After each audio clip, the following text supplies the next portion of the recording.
Now we will go through collision theory of reaction rates in this video lecture. Collision theory of reaction rate was first proposed by Arrhenius. A simple theory was given by Arrhenius, and later a much better theory was given by Max Trotz and William Lewis, right?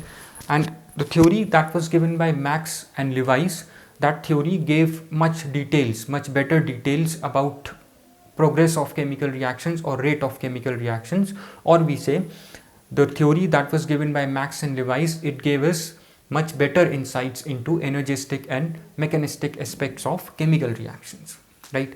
And the theory is based on the collision theory given by Max and Lewis was based on kinetic theory of gases, right? And since as per kinetic theory of gases, we know that gas molecules randomly move in all directions, right? And they possess some minimum amount of energy with them since they are moving. So every moving object possesses some minimum amount of energy with it,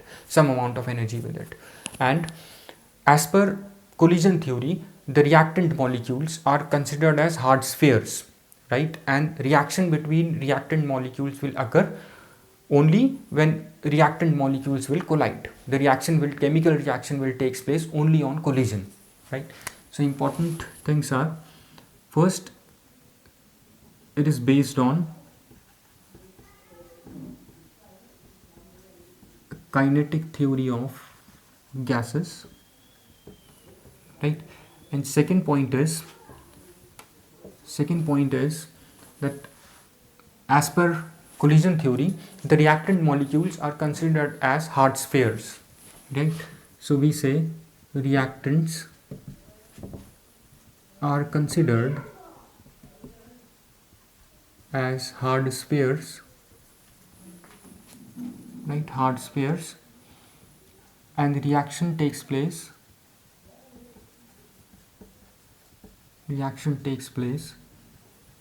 only on collision,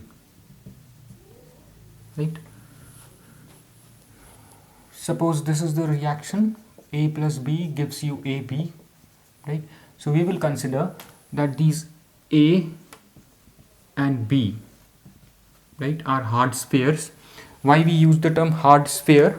By hard sphere we mean that since we said that these are hard spheres and reaction will take place, by saying reaction will take place, A will react with B to form AB. So this reaction will take place only when A and B will collide with one another, right? And since we said that A and B will collide with one another and these are hard spheres, so when A and B will collide with one another, they will not penetrate into one another, right? They will just collide. If product will not be formed, they will just collide and bounce back, right? So they are impenetrable. By saying they are hard spheres, we mean they are impenetrable, right? So reactant molecules are considered as hard spheres, and reaction takes place only on collision, right? Now, since we said it's based on kinetic theory of gases, if this is a container, if we have gas molecules will continuously randomly move like this, and they keep on colliding with one another also, right? Similarly, if this is the reaction, suppose we have taken A and B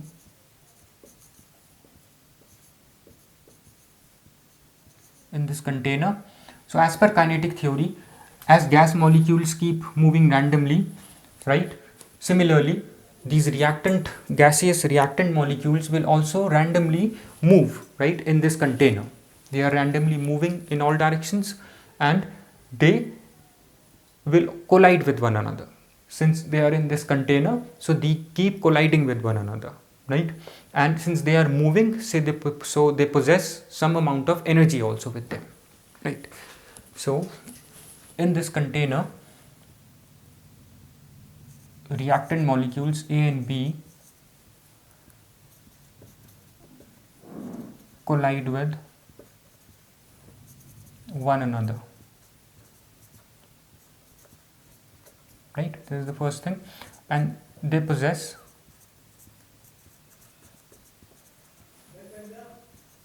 some energy with them, since they are in motion, so every moving body have kinetic energy with it, right? So these molecules possess some energy, kinetic energy with it, some energy with it, with molecules known as, will denote it by Er, right? Now the number of collisions that takes place, right, in 1 second is around, the number of collisions that takes place is 10 to the power of 25 to 10 to the power of 28. These are the number of collisions that takes place in 1 second. And there is one term, let's introduce that term in this theory. We have collision frequency. Collision frequency is collisions per second per second per volume per unit per second in unit volume, right? So in this container, collisions taking place in 1 second, right, and in 1 meter cube or 1 centimeter cube is your collision frequency, right? So the number of collisions that takes place in 1 second is around 10 to the power of 25 to 10 to the power of 28, right? And if this is the only criteria that a chemical reaction takes place when reactant molecules will collide, right? If these are the number of collisions that are taking place, then as per the number of collisions, this reaction should complete in fraction of seconds, right? But experimentally it is observed that this reaction doesn't complete in fraction of seconds and it takes time, right, for reaction to take place. That means the rate of reaction doesn't go or is not proportional to the number of collisions, right? So what kind of collisions will result into chemical reactions, we need to look at that.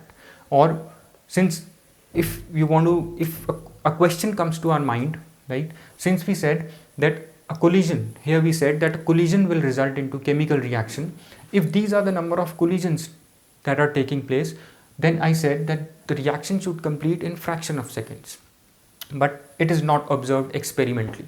So now let's see what is preventing these collisions, right, to not form products. Since when molecules will collide, they will form product. Now let's see what is preventing these collisions not to form products, or what is preventing a chemical reaction, right, from these collisions. Since I said that these molecules are in constant motion, right, and they possess minimum amount of energy, or they possess some amount of energy since they are moving, right, and all molecules have different amount of energy, right? All molecules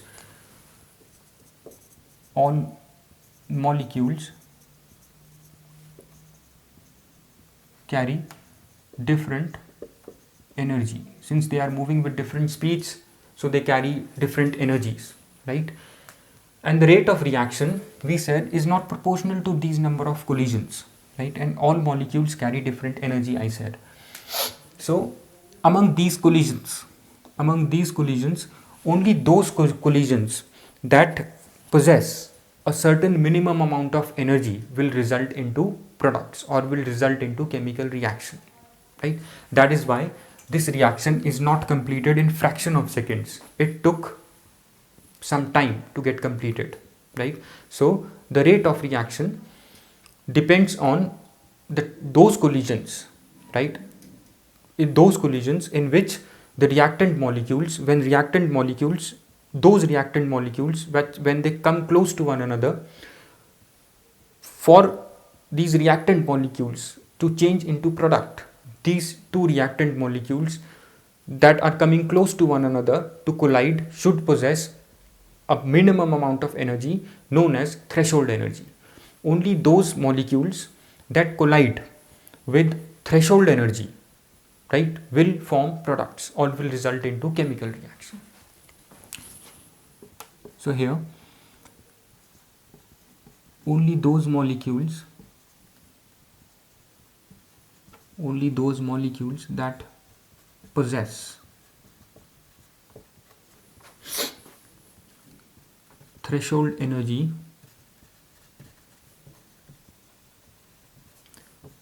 will change into products.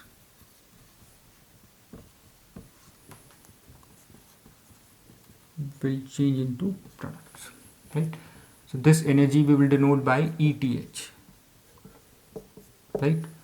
And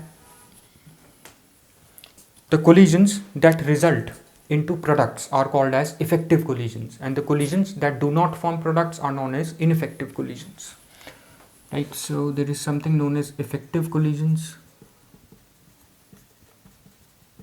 right, which will form products,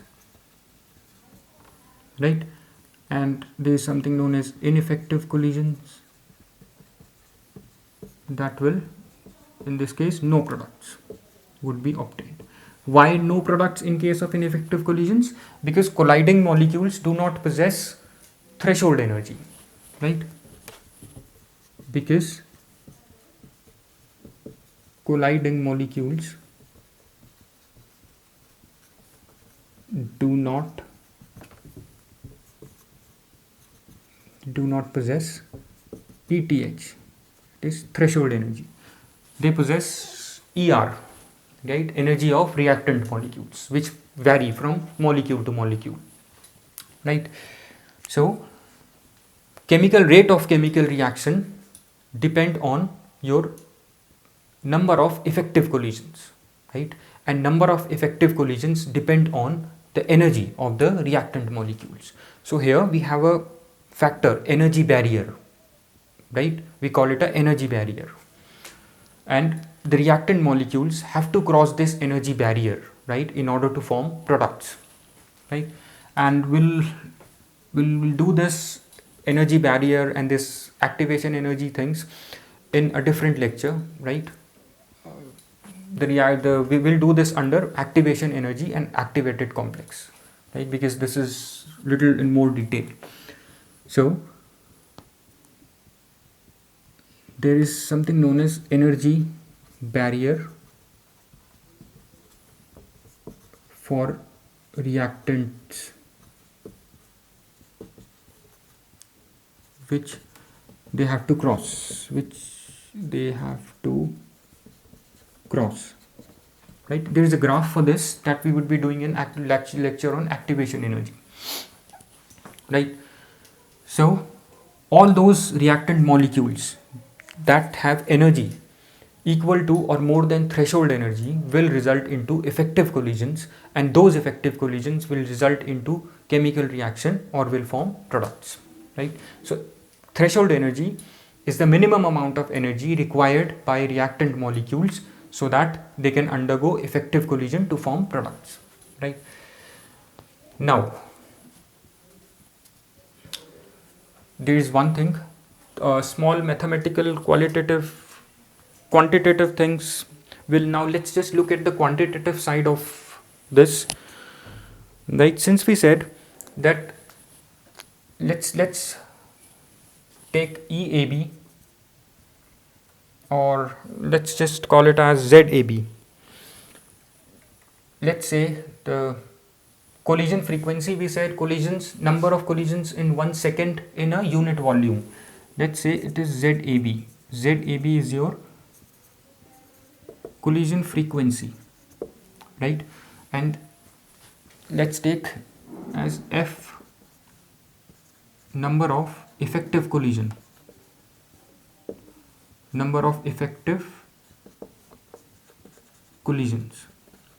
right? So F is the number of effective collisions, which means that these fractions of collisions will result into products or will result into chemical reaction, right? So rate of chemical reaction will depend on this number of effective collisions, right, F. So we will write it as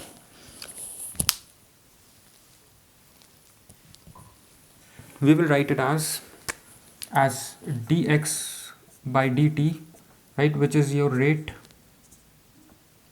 equal to ZAB into F, right?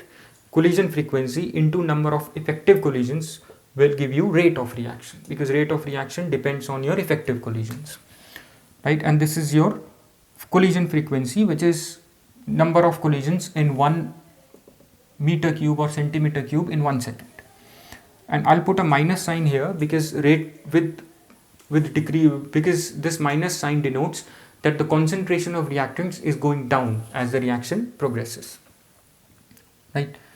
So this, let's take it as equation 1. And since we said that this theory is based on kinetic theory of gases, so as per kinetic theory of gases, the number of molecules, right, that possesses a minimum amount of energy E, that possesses or we say the number of molecules that possesses a certain amount of energy E is given by your formula, which is, if you remember, there is a Boltzmann factor, right? Is given by Boltzmann factor, which is your F is equals to E ki power minus F is equals to E to the power of minus EA upon RT, where R is your gas constant and T is your temperature, right? So rate of reaction is this, and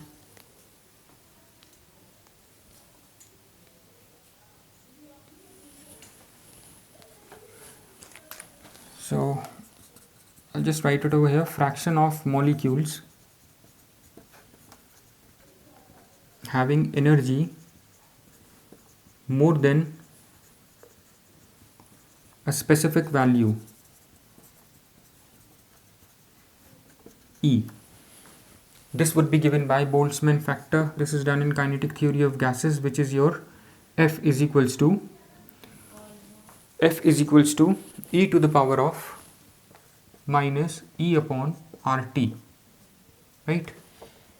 E is the number of fraction of molecules having energy more than specific value E, right?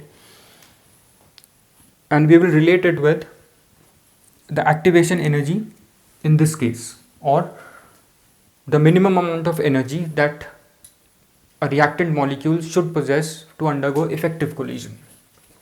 So if we put the value of this in the first equation, we will get the rate of reaction.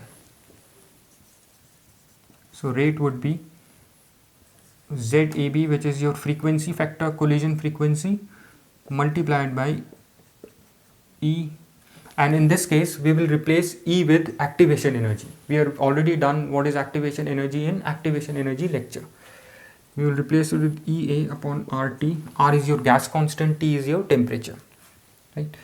So your rate, and rate is directly related to rate of reaction is directly related to rate constant, which is denoted by K, right? So I'll just replace this now rate with K.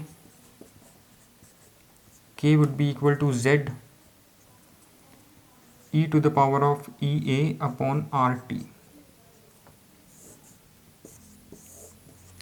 right? This is the relation that we have derived. So rate constant or the rate of reaction is directly depends on, we can see from this equation that the rate of reaction depends on temperature and your activation energy, right? Now let's understand one thing.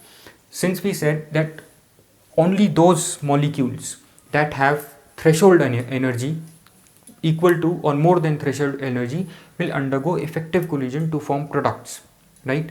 So this explains us one thing, that when we increase the temperature of a reaction, it will increasing temperature will increase the rate of reaction, because when you increase the temperature, the energy of these molecules will increase, right? So the energy ER will become equal to the threshold energy, right? On increasing temperature, the energy of the molecules would reach threshold energy, would reach or will become more than threshold energy, which will increase the number of effective collisions, thereby raising the rate of chemical reaction, right? So increasing temperature will make energy of reactants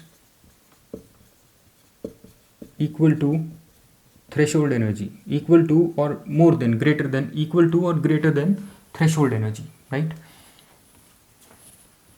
Due to which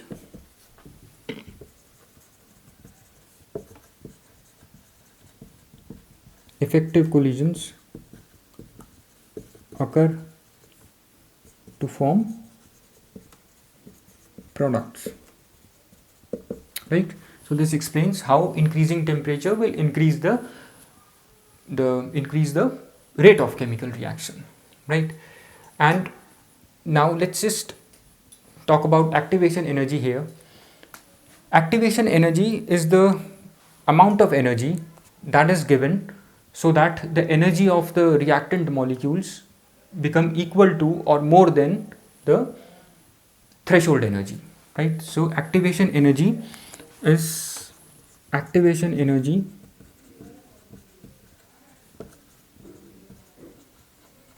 denoted by EA is equal to is your energy given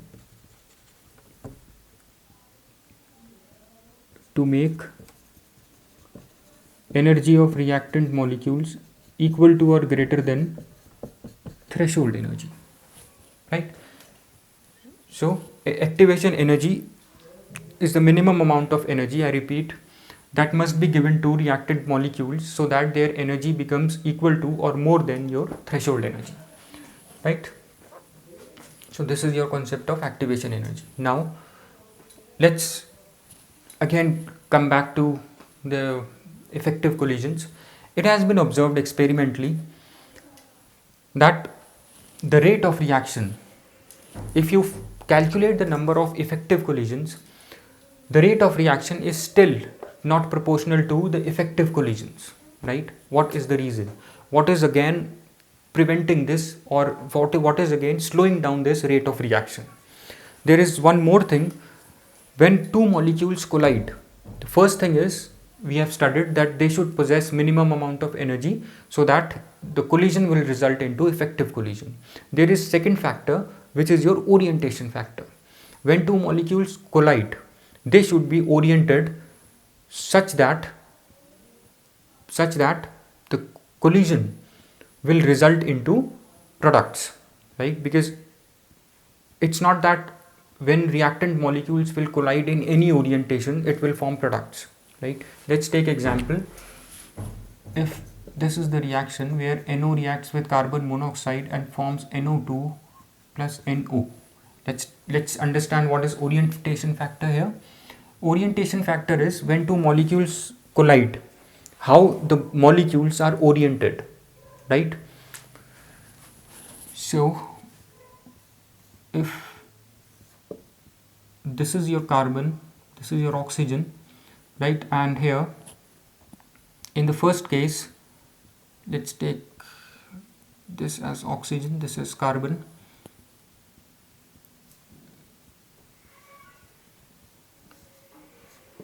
Here you have nitrogen, here you have oxygen, right? This is your carbon, this is your nitrogen, and these are your oxygen, that is carbon monoxide reacting with NO2. This is one orientation. When these two molecules come close to one another to collide, this is one orientation, and there is another orientation which is oxygen, carbon, right? This, right? In one orientation, carbon is facing nitrogen. In second orientation, carbon is facing these two oxygen, right? This will not result into product, right? And this is your ineffective collision, and this is your effective collision, right? In this orientation only, carbon would be able to knock off oxygen from NO2 to form carbon dioxide, right? This carbon, right, will form bond, right, with oxygen, right, of nitrogen dioxide in this orientation to form carbon dioxide. This is your orientation factor, right? And this orientation factor is important in complex reactions, where molecules is complex, especially in case where biomolecules are involved, right? Because those are big molecules, right? Where if you look into the stereochemistry of those molecules or geometry of those molecules, you will find this molecules are oriented in different directions. So what is the orientation when reactant molecules come together? It's very important in case of those complex molecules or biomolecules, right? So this is one factor which could affect the rate of reaction. We call it as orientation factor or probability factor or steric factor, right? So this orientation factor, this is your orientation factor, right, denoted by P. So we will introduce this orientation factor in this equation, and this equation will become now as K is equals to P Z e to the power of EA upon RT. This is your equation, right? Rate constant. So rate of reaction depends on orientation factor and your temperature and your activation energy as per this equation, right? So we say that chemical reaction depends on effective collision, right? And effective collision depends on two factor, energy. We have energy factor and we have orientation factor, or what we call it as, for there are two barriers. We call it as energy barrier, and this we call it as orientation barrier. A chemical reaction has to cross, a reactant has to cross energy barrier and orientation barrier to form products, right? This is known as energy barrier and this is known as orientation barrier, right? This is your E, this is your P, right? So for a chemical reaction to take place, there should be an effective collision, and effective collision takes place when reactant molecules that come close to one another should possess minimum amount of energy, which is your threshold energy, right? And the reactant molecules should be oriented in a correct way, right? They should be oriented in such a way that reactants will form products. So we have two barriers that reactant has to cross: energy barrier and orientation barrier, right? This is done. So we are done with collision theory. I hope all this is clear to you. Thanks.